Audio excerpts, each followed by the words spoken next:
Hi guys, hope you're all doing well and enjoying your summer. By now, I'm guessing that the majority of you have seen my review of Saving Private Ryan, where I said I would be taking the summer off. I'm so happy that the majority of you understand why, and I really appreciate it. I'm going to be traveling to America on the 21st of July, and I'm very excited. And one of the reasons why is because I got contacted by History, who, if you can remember, I collaborated with on their Vikings podcasts. They've kindly invited me to come to the San Diego Comic-Con for the Vikings panel to interview the cast and the crew and basically just continue these podcasts promoting season 4 of Vikings. So needless to say, I'm very excited because I've never been to Comic-Con before. I think it's on every geek's bucket list or something like that. And also, I just can't believe my luck that History have invited me again to work on more of these Vikings podcasts. So whilst I'm over there, I'm going to see about updating you guys on Twitter and Facebook, and hopefully we'll also be able to post up some vlogs on this channel. These future podcasts will be video-based, and you'll actually be able to see me interacting with the Vikings cast and crew, and with other fans of the show. I think it's going to be pretty awesome. So in the meantime, just to whet your appetites, I thought it would be cool if I would post some of the old interviews I did before I leave for Comic-Con. If you wish to hear all the podcasts in their entirety, then they're available on SoundCloud, and I provided the link in the description box below. I really hope you enjoy these interviews, and also, if you have any questions you would like me to ask the actors, please feel free to leave some in the comments below. So in this video is an interview I did with Michael Hirst, the creator of Vikings, and we had a pretty interesting conversation about the show and his opinion on history. Hope you enjoy it. Throughout your career, a big chunk of your work has been focused on historical fiction. What is it about Viking history that you personally found so appealing? I prefer to work from historical material because in some ways my background's very academic. I was at universities for 10 years. So one of the things I love is to do the research. And out of the research and the reading come characters, their voices, and generally speaking, I find that you can't make that stuff up, that history itself is astonishing. And Vikings, in some way, well, it goes back to when my father, who every Friday used to come back with a little soldier we used to play with marbles and soldiers and things. And one Friday he came back with a little Viking, of course, with a horned helmet and everything else. And it's amazing how iconic that Viking figure is. All you have to say to someone is Vikings, and they immediately have this idea of the warrior and the thug, I guess. But when we decided, or I decided that Ragnar Lothbrok was going to be my main character, one of the things that drew me to him was the fact that the historical Ragnar claimed to be descended from the god Odin. And the god Odin was not only the god of slain warriors in Valhalla, but he was also the god of poetry and curiosity. So I thought, of course, Ragnar, being his descendant, would have the same motivation, that he wasn't going to go out raping and pillaging. He was curious. He was curious about the world. He wanted to go out and see other places and other cultures. So that gave me a way into that character and a way of making him understandable and giving him a good motivation. And then the other way in was simply to say, these were family people. Husbands loved wives and wives loved husbands, and they loved their children, and who knew? Yeah.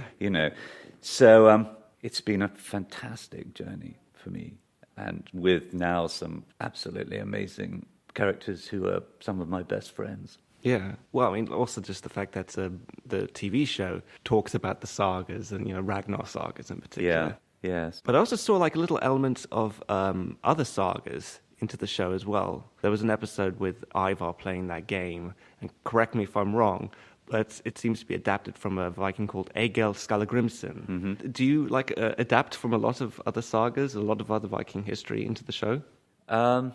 Well, let me begin by saying that everything in the show begins with research. Right. Begins with real history, or what we know of real history. This is, after all, the Dark Ages.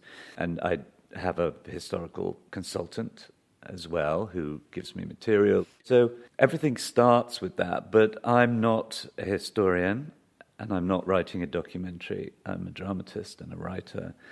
I'm a storyteller. And I often think this is my saga of Ragnar Lothbrok and his sons.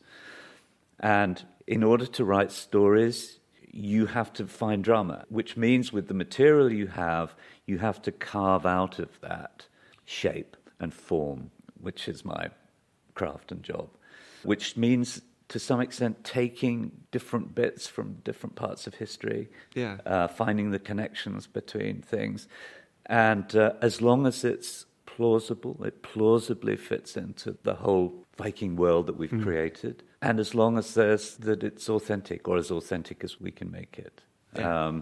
Authenticity is very important to the show. All the departments do a lot of their own research. You know, the costume department, Joan Bergen went to Scandinavia, found out how they made clothes then, how they make clothes now, what materials, what dyes, But we still don't know what Vikings actually looked like. So we've invented a look based on her research in Scandinavia, based on the few images and descriptions we have, but also to get away from the cliche, so to give them interesting hair, So they don't all look like deranged 60s hippies anymore, With horned helmets. With horned helmets, yeah. So I'm interested in authenticity, but I'm also interested in truth.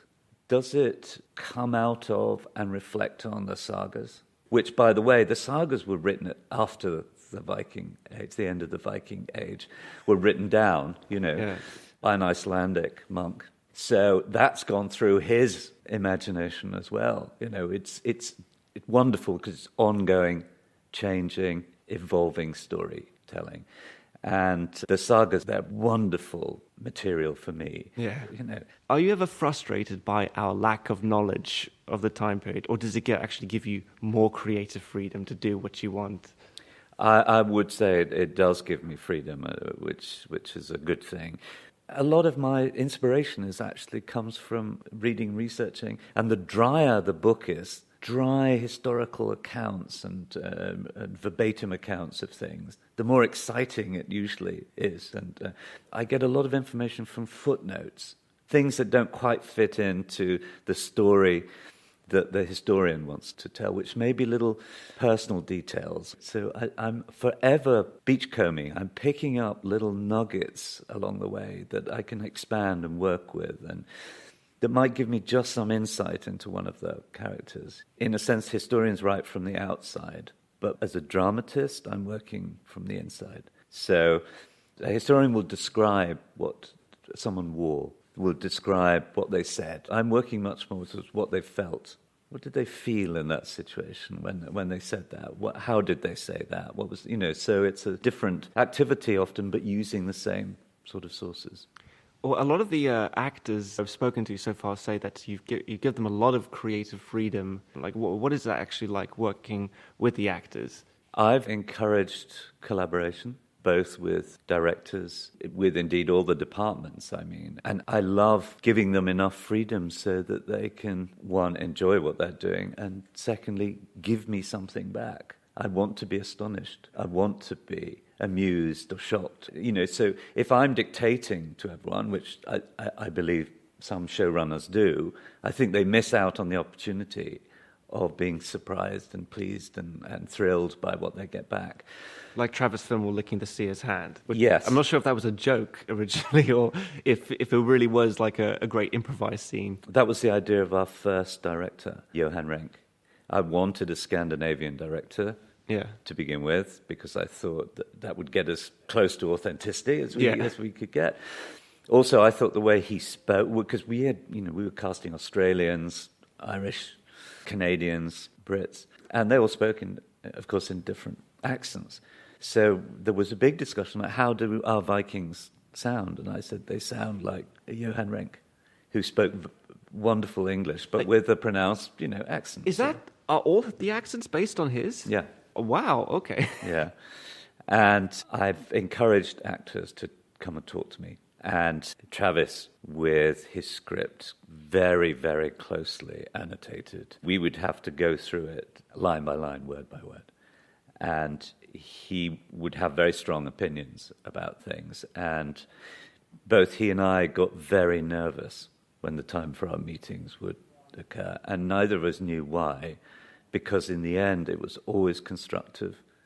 Things always improved. I would have to persuade him about a storyline or about a phrase, and that was good because I have to defend it, so it better be defensible. So it was a good process. And to give you an example of that, I think the last episode of season 2, during that whole episode, he'd learnt the Lord's Prayer from Athelstan. Yeah. Our Father, who art in heaven. Our Father, who art in heaven. Hallowed be thy name. Thy kingdom come, thy will be done on earth as it is in heaven. Thy kingdom come, thy will be done. Give us this day our daily bread, and forgive us our trespasses, as we forgive those who trespass against us. And forgive us our trespasses, as we forgive those who trespass against us.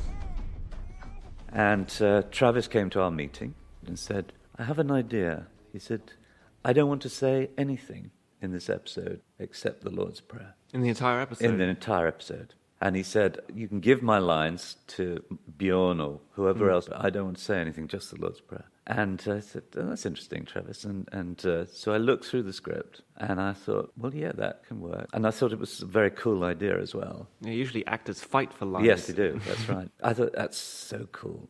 But the one thing we can't do is to tell the Americans that we're doing that their lead character is not going to say anything. Yeah. And actually, no one's ever brought that up. No one's noticed. And one of the reasons is that he's in those scenes, and because of the intensity of his look, you think he must have said something, or he's going to say something, or you know what he's feeling, because you could see it. Because a lot of his acting was silent anyway. He does a lot with looks, and he was forever stripping out lines and things right from the start. So we collaborated a lot, and with Linus, because he's very experienced, he's very good, and he likes to get really deep into the character and everything. So he's pushing me about why did I say that. And do you tell him everything right off the cuff, or do you surprise him with each new script? I try and surprise him. One of the things that I surprised him with last season was, because we both loved T.S. Eliot, and I'd used, in just the first draft of one of the scripts, I'd actually used some lines from the Four Quartets. And I showed him the pages and said, we won't have these actual lines in the show, but this is what I want to say. This is what Eliot says here, is what I'm trying to say. So he said, oh, that's fantastic. But every time I tried to rewrite those lines, it was just turned into a sort of pastiche, or they didn't have the power. And what the lines were about time past and time future, are all perhaps contained in time present. So in the end, he spoke them. So a Dark Ages king quotes, a 20th century poet, which, by the way, wasn't noticed by anyone until I mentioned it in an interview. What might have been is an abstraction, remaining a perpetual possibility only in the world of speculation. What might have been and what has been point to one end, which is always present. It is about time. And of course, he's not a Dark Ages king. He's an actor in a contemporary drama, recreating the past, but being in the present. I mean, it actually works. So it's, It does. It's like one of my biggest pet peeves is when characters in historical media have modern morals and your characters absolutely don't. And I find that so refreshing. Are there any things that sort of bother you in that same sense? Yes, there are certain contemporary novelists who will remain nameless, but they write what they call historically based fiction. But all the characters are just like contemporary women and men. I mean, their reaction to events and their responses to each other are totally contemporary. It's just risible. It's ridiculous, Yeah. And the people who write it don't have the gift of empathy. They don't have that gift that writers have to have. is being able to get into someone else's skin. One of the things I do to myself, in a way, is get my Vikings to do horrible things. Yes. And still hope that the audience still likes them, and is sympathetic, even though, we really see them doing terrible things because they're Vikings. There's no getting away from that. I'm not rewriting history. I'm not saying, actually, the Vikings were really nice guys. They've been terribly misunderstood. They never raped and pillaged. Because that's revisionist history, and Yes, that'll be wrong. That would be totally wrong. We have to see them doing what they did.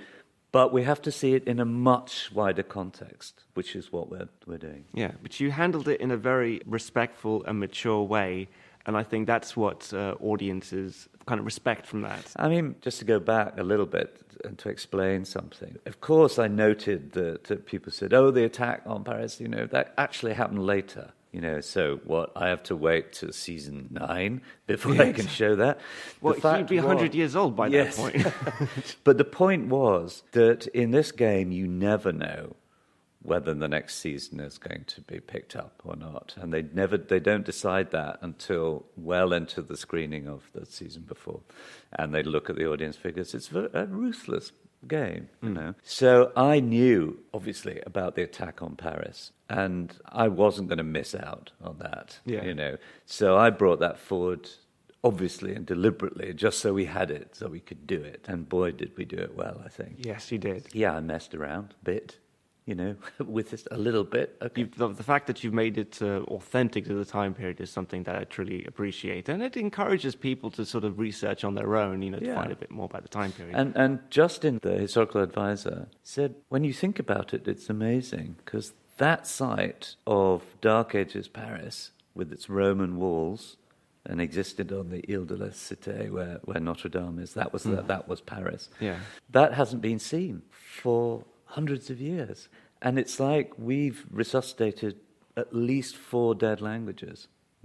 Old Frankish, which sounds quite Germanic, Anglo-Saxon. But I find it wonderful and astonishing that a popular television show has 4 dead languages in it. I haven't seen it that often, to be honest. No, I don't think so. Well, there you go.